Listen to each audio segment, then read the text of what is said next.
আমি আজ হরোস্কোপের একটা মেন বিষয় বলবো, যেটা হচ্ছে বুধ।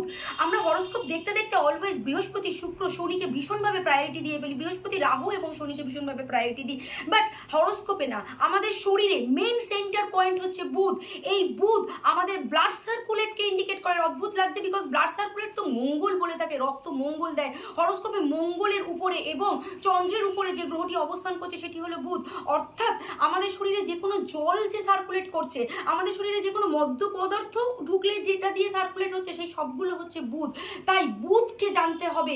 হরোস্কোপে বুধ কি হ্যাম্পার হচ্ছে, যদি হ্যাম্পার হয়েছে কোন গ্রহ বুধকে হ্যাম্পার করেছে, এটা জানা ভীষণভাবে দরকার। আমরা যে কোনো বুদ্ধি দিয়ে কাজ করব, সেটা ইন্ডিকেট করে বুধ। আমরা জানি সম্পত্তি, জমি, জায়গা যে গ্রহটি ইন্ডিকেট করে সেটা হচ্ছে মঙ্গল।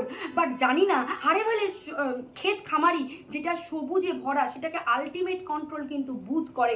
তাই ম্যান্ডেট অ্যাস্ট্রোলজি বলছে আগে বুধকে দেখো হরোস্কোপে, বুধকে প্রায়োরিটি দাও। যদি বুধ হরোস্কোপে কোনো জায়গায় অশুভ হচ্ছে, কার জন্য অশুভ হচ্ছে সেটা লক্ষ্য করো। বুধ খারাপ থাকলে হরোস্কোপে বৃহস্পতি, শনি, রাহু কোনো গ্রহ যত ভালো থাকি না কেন তোমাকে সাকসেস দিতে পারবে না।